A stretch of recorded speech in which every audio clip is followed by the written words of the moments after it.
एक ऐसा cancer healing centre जो डॉक्टर तरंग ने, जिसके इतने सेंटर्स खोल लिए हैं और इतने सालों में उन्होंने मेरे ख्याल से कितने लोगों को आपने ट्रीट किया होगा? more than 5 lakh cases. More than 5 lakh cases इन्होंने ट्रीट किए।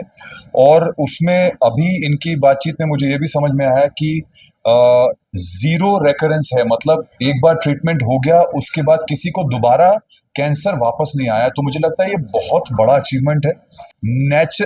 नेचर के जितना नज़दीक ला सकें उतना लाने की ज़रूरत है, क्योंकि इनके ट्रीटमेंट का एक बहुत बड़ा हिस्सा वही है कि उसमें आयुर्वेद भी इन्वॉल्व है, उसमें मेडिटेशन भी इन्वॉल्व है, एक होलिस्टिक हीलिंग का जो प्रोसेस है जो नेचर से जुड़ा हुआ है, कुदरत से जुड़ा हुआ है। तो वो जो है बहुत ज़रूरी है। इसलिए हम लोग अगर अपने लाइफस्टाइल्स को धीरे धीरे ठीक करना शुरू करें, नेचर से ज़्यादा हम लोग अपने आप को अलाइन करना शुरू करें, तो मुझे लगता है कि हम इस चीज़ को अपने ऊपर हावी होने से रोक पाएंगे। बिल्कुल नहीं, भक्ति तो मुझे लगता है कि भक्ति तो वैसे भी आपके जीवन का हिस्सा होनी चाहिए। बिकॉज मुझे लगता है कि इंसान इतना ज़्यादा मतलबी हो गया है कि जब कोई तकलीफ होती है तभी भगवान को याद करता है, और जब नहीं होती तो आदमी अपनी ज़िंदगी को बड़े मज़े से जीता रहता है। ये रियलाइज़ ही नहीं करता है कि हम लोग जीवन जो है बड़ा, उसको जैसे हम लोग कहते हैं कि क्षण भंगुर होता है, कि कब आया कब गया पता नहीं चलता है।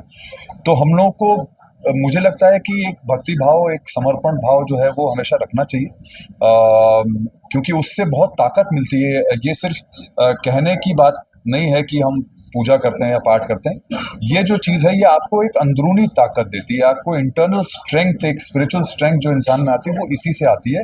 और उससे आपको बाकी बहुत सारी जीवन में जो कठिनाइयाँ आती है उससे लड़ने की ताकत मिलती है। बहुत केंद्र सरकार बहुत ही अच्छा काम कर रही है उससे बहुत। और खास करके उन लोगों के लिए जो लोग दवाइयाँ अफोर्ड नहीं कर पाते थे, उनको उस चीज़ का बहुत बहुत लाभ मिल रहा है। और मुझे लगता है केंद्र सरकार ने जो इस तरह के जो स्कोप क्रिएट किए हैं जहाँ पे बहुत टैक्सेस कटे हैं, और एक जो गरीब है वो भी दवाई जाके ले सकता है आज की डेट में, उससे बहुत फ़र्क पड़ा है। जेनरिक मेडिसिन जो आती हैं उसमें बहुत सस्ते में उनको वही दवाइयाँ मिलती हैं, और मुझे लगता है ये बहुत बड़ी ब्लेसिंग है। मैं डॉक्टर तरंग कृष्णा, कैंसर हीलर सेंटर का, ये हमारा 25th सेंटर है जो आज ओपन हुआ है, जो आज इनॉग्रेट हुआ है। क्योंकि ये जब कैंसर हीलर सेंटर 20 साल पहले स्टार्ट हुआ था तो 10 बाय 10 के सेंटर से स्टार्ट हुआ था। आज ये 25वां सेंटर है। मुंबई में तीसरा सेंटर है, थाने में। ये लोगों को बताना चाहता हूँ कि कैंसर में डरना छोड़ दें। कैंसर एक आम बीमारियों की तरह है। कैंसर में जो लोग सोच लेते हैं कि कैंसर हो गया तो मरना निश्चित है, ऐसा नहीं होता। अगर इलाज सही है, अगर आपकी विल पावर स्ट्रांग है और अगर लड़ने का जज्बा है, ऐसा नहीं हो सकता कि आप कैंसर को हरा सकें। 10 दिन का बच्चा था जिसको कैंसर डायग्नोज हुआ और वो ठीक हुआ हमारे यहाँ।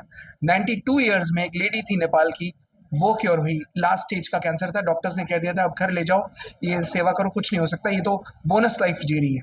वो बोनस लाइफ वाली जिंदगी बताने वाला डॉक्टर आज चौंक रहे हैं कि पेशेंट जिंदा कैसे है, और जिंदा है तो क्योर कैसे हो गया।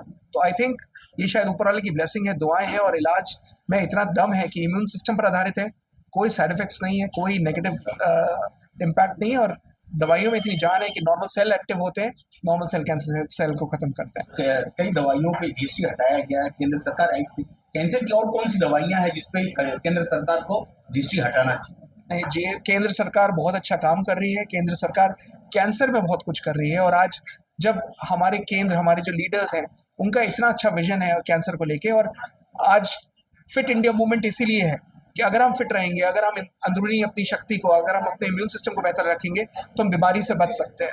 अब हर चीज बीमारी को नहीं बता सकते कि डायबिटीज दूर करो, हाइपरटेंशन दूर करो और कैंसर दूर करो। सिंपल लॉजिक है, फिट हो जाओ, अपने इम्यून सिस्टम को बेहतर करो, योगा अपनाओ, आयुर्वेदा अपनाओ, इम्यून सिस्टम को बेहतर करो, अपनी अंदरूनी शक्ति को फिट करो। सो अगर वो सब चीजें हो रही तो अपने आप ही कैंसर पे इंटरेक्टली काम हो रहा है ना।